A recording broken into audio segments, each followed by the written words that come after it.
Bem, pessoal, estou de volta, né? Eu estou retornando porque me pediram para dar maiores esclarecimentos, né, sobre o que foi votado ontem. Espero que você tenha tido um ótimo domingo. Estou aguardando aí o pessoal chegar. O pessoal está chegando devagar aí. Então, uma boa noite a todos. Final de domingo, né? Eu volto aqui para continuar conversando com vocês, dar continuidade à conversa de hoje de manhã, porque muitos dos interessados pediram para que eu trouxesse novos esclarecimentos. São prefeitos, são secretários municipais, o pessoal que quer entender bem, secretários estaduais também, não é? Essa proposta aprovada ontem de auxílio aos estados e municípios.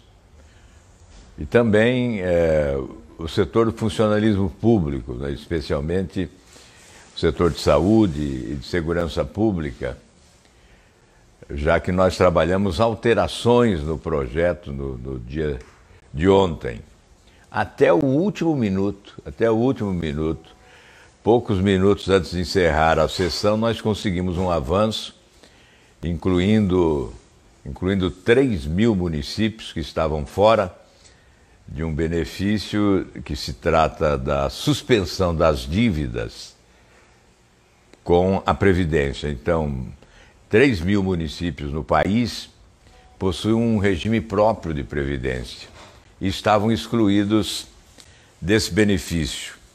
Por essa razão, eu insisti, é claro, assessorado pela Confederação Nacional dos Municípios, eu insisti até o último momento e foi possível alterar o texto para incluir também esses 3.000 municípios. Não seria justo que eles ficassem fora, não é? Porque, na verdade, o que se buscou foi resolver uma situação emergencial. Os municípios não têm mais dinheiro para pagar as contas, e os estados também não teriam mais dinheiro para pagar as contas, porque houve uma queda na receita. Ainda hoje não temos uma avaliação. Certamente agora, o mês de maio, a queda da receita será bem superior, não é, do que foi agora no mês que passou, porque é o reflexo da paralisação da economia com o isolamento social.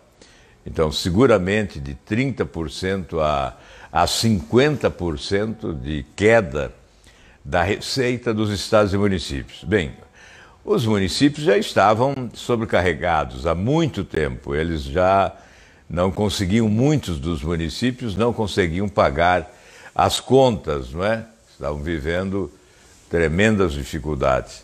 Isso se explica facilmente. E é a razão, inclusive, da necessidade da reforma do sistema federativo, que até hoje não ocorreu, a reforma do sistema federativo para estabelecer uma nova partilha dos recursos públicos, né? Porque desde 88, quando houve a Constituinte e nós passamos a ter uma nova Constituição, a partilha dos recursos passou a ser dramática para os municípios, né? Um prejuízo para os municípios. Por quê? Nós repassamos a Constituinte, né, a nova Constituição, repassou encargos para os municípios. Nós tivemos, eu era governador na época, não fui constituinte, eu era governador. Nós implantamos no Paraná o Sistema Único de Saúde, que foi uma decorrência da Constituinte. Então houve uma descentralização. Nós implantamos o Sistema Único de Saúde, que, por sinal, é um grande sistema, né? O problema é a execução, mas nós descentralizamos o Serviço de Saúde Pública no Estado, criamos as regionais, construímos os hospitais regionais, ampliamos toda a rede do Serviço de Saúde Pública no Estado, não é? Construímos os hemocentros que não existiam, hemocentros, oferecendo um serviço de qualidade em matéria de sangue, né? Então, o que eu estou dizendo é que a União foi repassando aos estados. O ensino de primeiro grau, o ensino primário, né, o ensino fundamental, foi repassado aos municípios, né? Então, desde o pré-escola, a creche, a pré-escola, aí o ensino fundamental, da responsabilidade dos municípios, aí surgiu o Fundeb. Enfim, os municípios sobrecarregados. Aliás, eu disse também ontem, na fala que fiz lá no Senado, não é? Que a União sempre faz cortesia com o chapéu dos municípios e dos estados. Isenções fiscais, desonerações, não é? São mais de 350 bilhões por ano de desonerações. Isso impacta fortemente no caixa dos municípios, porque eles recebem o fundo de participação dos municípios e o Estado, o fundo de participação do Estado. Nós fizemos o cálculo, só num ano, estados e municípios perdiam, com as desonerações, 60 bilhões de reais, que é exatamente o valor agora da contribuição que o governo vai oferecer nesse momento de emergência. Na verdade, ele tirou com uma mão e agora está sendo obrigado a entregar com a outra. Essa é a realidade, é simples assim. Tomou com a mão, porque com as desonerações não custou ninguém, botou a mão grande mesmo no bolso dos municípios, das prefeituras municipais, e tomou 60 bilhões. Agora está devolvendo. E não estou dizendo que foi esse governo, não. Foram governos anteriores que concederam as desonerações. Não é? O governo do PT, para ser mais claro, né? Concedeu desonerações para alguns setores da economia, não para todos. Qual era o objetivo? Gerar emprego. Não gerou emprego, o desemprego cresceu. Não houve benefício na ponta, o consumidor não foi beneficiado, o preço dos produtos não foi rebaixado. Então, o dinheiro beneficiou alguém, mas não foi a prefeitura, não foram os munícipes, não foram os consumidores. Não. Alguns empresários de alguns setores foram beneficiados. Não há nenhum estudo que demonstre que foi bom para a economia do país. Mas há a constatação que foi muito ruim para os municípios brasileiros, sobretudo. Por isso, ontem eu briguei muito, do começo ao fim, em que pesa esse sistema remoto de deliberação, que dificulta, não é? Mas do começo ao fim, quando não estava ao vivo, na TV Senado, pelo sistema remoto, por videoconferência, como estou agora, estava no telefone falando com os senadores e principalmente falando com o relator Davi Alcolumbre e com a sua assessoria. E ao mesmo tempo conversava na outra ponta com a Confederação Nacional dos Municípios, com Harold, que é o presidente. Enfim, nós brigamos muito ontem pelos municípios, porque, olha, eu estou cansado de ouvir o discurso municipalista. Eu sou municipalista. Isso é muito bom. Onde? Nós moramos no município, não é em Brasília. Menos Brasília e mais Brasil, não é? Nós estamos cansados do discurso. Mas sempre foi assim. Chega o momento do voto no Congresso, entre o governo, que está ali próximo, e que pode oferecer algumas benesses, fazer algumas concessões, e o município que está mais distante, ficam quase sempre com o governo. Foi o que ocorreu ontem novamente, e principalmente na balança que se colocou, de um lado, prefeitos e prefeituras, de outro lado, governadores e governos estaduais, pesou a favor dos governos estaduais e dos governadores. E nós ficamos desse lado, que é o elo mais frágil, né, do sistema federativo, o município, especialmente os pequenos municípios. Mas vamos lá, então. Por que houve necessidade de repassar esse dinheiro? Simples. Estado e município não têm outras fontes de recursos a não ser aquelas que já estão estabelecidas na legislação. Quais são os tributos que são pagos? No caso dos estados, há o Fundo de Participação dos Estados e há o ICMS especialmente. O meu estado do Paraná tem como a parte do leão da sua receita o ICMS. Estados do Nordeste têm o Fundo de Participação do Estado e o Fundo de Participação dos Municípios como a receita maior, a parte maior, né, do bolo. Os municípios têm o ISS, o Estado o ICMS. Por isso que ficou difícil fazer um conserto, não é? Uma arrumação, buscar a convergência, atender igualmente a todos. Não foi fácil, eu não posso criticar. Há críticas, é claro. Por exemplo, o governador do Rio Grande do Sul está bravo. E hoje eu até disse para o meu senador, o Lazier, acho que o seu governador chora demais. Ele levou nessa 8 bilhões e 800 milhões, se nós computarmos municípios, Estado e a dívida que foi suspensa, não é? Como o Estado que deve muito, acabou tendo um valor maior, né, nessa balança de interesses entre os estados. Quase o dobro do Paraná, na verdade. Então, não há como criticar a elaboração do projeto, nós podemos discordar um pouco da distribuição dos recursos, né? Mas foram adotados vários critérios, entre eles da população, né? Valor per capita a ser distribuído. Então vamos lá, o total são 50 bilhões, sendo 20 bilhões para os municípios e 30 bilhões para os estados. Isso é dinheiro, dinheiro vivo, sai do Tesouro Nacional, sai do caixa do governo federal para o caixa dos governos estaduais. 30 bilhões, não é? E 20 bilhões para o caixa das prefeituras de todo o Brasil. Aí, neste caso, tem o critério da proporcionalidade. E depois tem mais 10 bilhões. Esses 10 bilhões, 7 bilhões para os estados, sai do governo federal e vai para o caixa dos estados imediatamente, e 3 bilhões para o caixa dos municípios brasileiros, 3 bilhões.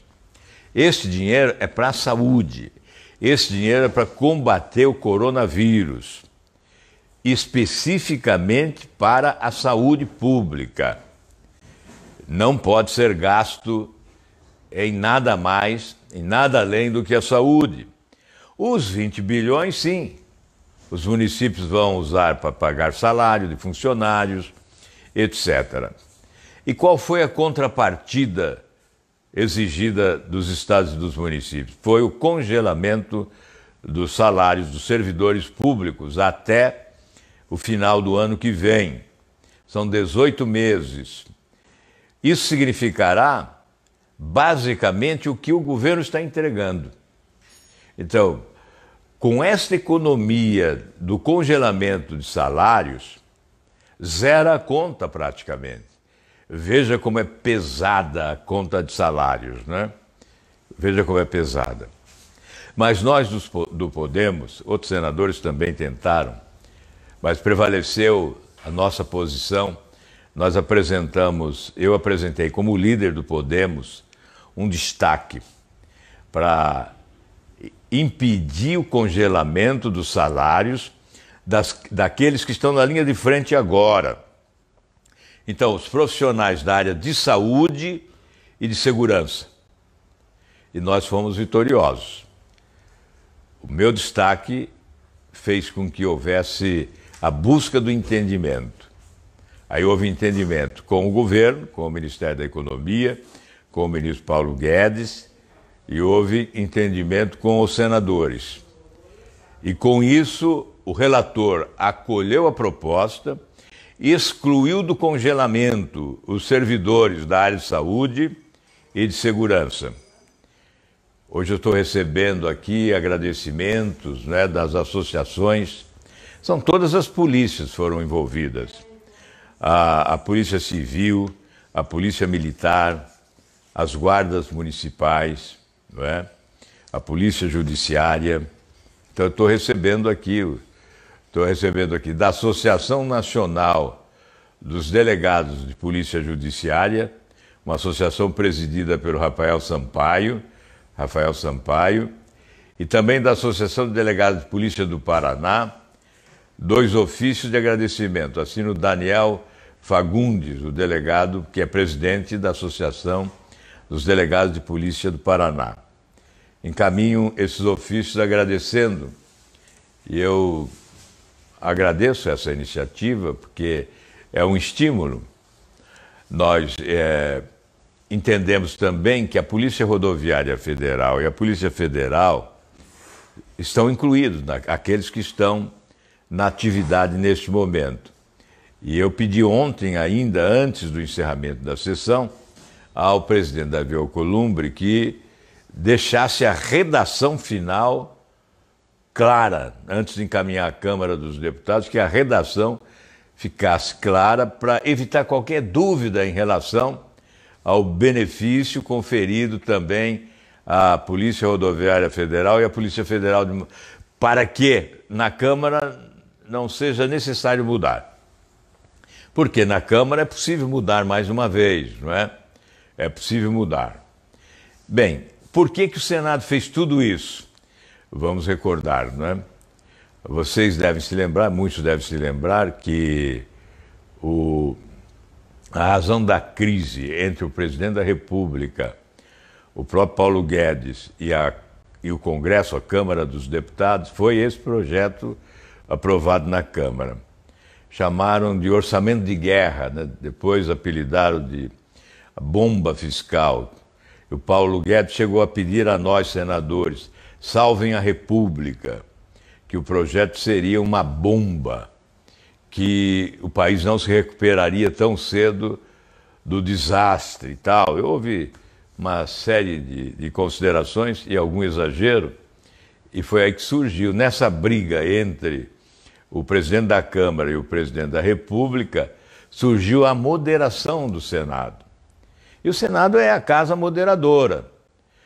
Foi nesse vácuo de entendimento entre a Presidência da República e a Câmara dos Deputados que o Senado avançou, se utilizou dos seus instrumentos, e o presidente do Senado, desta feita, cumpriu bem o seu dever, com competência, foi ágil, estava em Brasília, não estava porque ele tinha sido infectado pelo vírus, do coronavírus, sofreu muito, segundo ele, foi hospitalizado, esteve no hospital, mas venceu o coronavírus e agora está habilitado a circular, a falar, a conversar, e foi o que ele fez em Brasília. Esteve uma semana com a equipe técnica do ministro Paulo Guedes ao seu lado para elaborar essa proposta. Fez-se o possível. Não ficou perfeita. Há quem não esteja satisfeito. Obviamente é impossível agradar a todos, mas fez-se o possível. Então está aí. A nossa contribuição principal foi na defesa dos prefeitos, e por isso nós estamos recebendo também agradecimentos de prefeitos de todo o Brasil. Estamos recebendo agradecimento especial daqueles prefeitos que, tendo o regime próprio de previdência, estavam excluídos e foram incluídos no último momento. Estamos recebendo agradecimento da Associação dos Municípios do Paraná, da Confederação Nacional dos Municípios, do presidente Harold, lá do Rio Grande do Sul. Mas fizemos essa luta com convicção, com sinceridade. É isso que nós pensamos. Sempre fomos municipalistas quando fui governador. Agora, é preciso dizer o seguinte, alguns governadores fazem a lição de casa, outros não fazem. Mas isso desde há muito. Eu fui governador num período de crise brutal. A inflação era de 80% ao mês. 80% ao mês, uma inflação terrível, não é? Você não podia planejar para a semana seguinte. o salário era engolido antes que ele chegasse no caixa do servidor ou do trabalhador, não é? Então, havia reajuste salarial todos os meses, tinha que haver reajuste salarial mensal, nós chamávamos de gatilho salarial, aplicávamos o gatilho salarial. Então, foi preciso fazer reformas. E nós fizemos, principalmente a reforma administrativa, enxugamos a máquina, eu apliquei o redutor de salários, puxando para baixo o salário do governador, e ninguém podia ganhar mais do que o governador, então eliminamos os altos salários. E um procurador do Estado que dizia o seguinte: o governador está me tomando um Passat por mês. Passat era o carro da época, né, da Volkswagen. O governador está me tomando um Passat por mês. Nós fomos obrigados a fazer isso. E agora, com a proposta aprovada pela Câmara, não havia nenhuma contrapartida. E a proposta do Senado exigiu essa contrapartida do congelamento de salários até o final de... o ministro queria 2 anos, ficamos com 18 meses. Então, durante 18 meses não haverá reajuste de salário. Mas este é o momento que exige sacrifício de todos, não é? E se nós não tivermos inflação, também não há justificativa para o reajuste dos salários.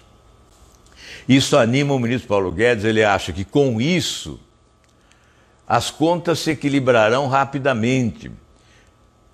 Depois do final desta pandemia, a economia retoma o seu dinamismo e as contas se arrumarão rapidamente. É o otimismo do ministro Paulo Guedes. Alguns acreditam, outros não. Eu já não sou tão otimista. Eu acho que teremos um tempo maior de sacrifício dos estados e dos municípios e do governo da União. É preciso colocar assim o pé no freio para conter despesas. Nós temos que enxugar. Eu vou continuar com as minhas propostas de enxugamento da máquina pública, com a diminuição do número de políticos, né, de senadores, deputados federais, estaduais, vereadores, com a diminuição dos partidos políticos, com isso diminuição do fundo partidário, do fundo eleitoral. Isso é democrático, é possível, é racional, é necessário. O Brasil não pode desperdiçar. Nós temos que concentrar as nossas forças e os nossos recursos para atender uma melhor qualidade de vida das pessoas, para reduzir as desigualdades sociais. Nós vamos continuar com as nossas propostas, por exemplo, de fim de privilégios, né? Fim de privilégios de autoridades. Por que auxílio moradia? Por que verba indenizatória? Por que exagero na cota de passagens? Porque ex-presidentes da República precisam de mordomia, de privilégios, de assessores, de passagem, de viagens, de diárias. Porque tudo isso tem que caminhar, além, é claro, dos outros projetos, fim do foro privilegiado, prisão em segunda instância, porque a pandemia, o coronavírus, brecou, não é? Parou esta agenda fundamental para o futuro do país. Vamos continuar, sim, esperando que o governo encaminhe a reforma política, a reforma administrativa e a reforma tributária. Não dá para ficar assim, essas reformas são essenciais para que o país possa dar um salto de desenvolvimento econômico, não é?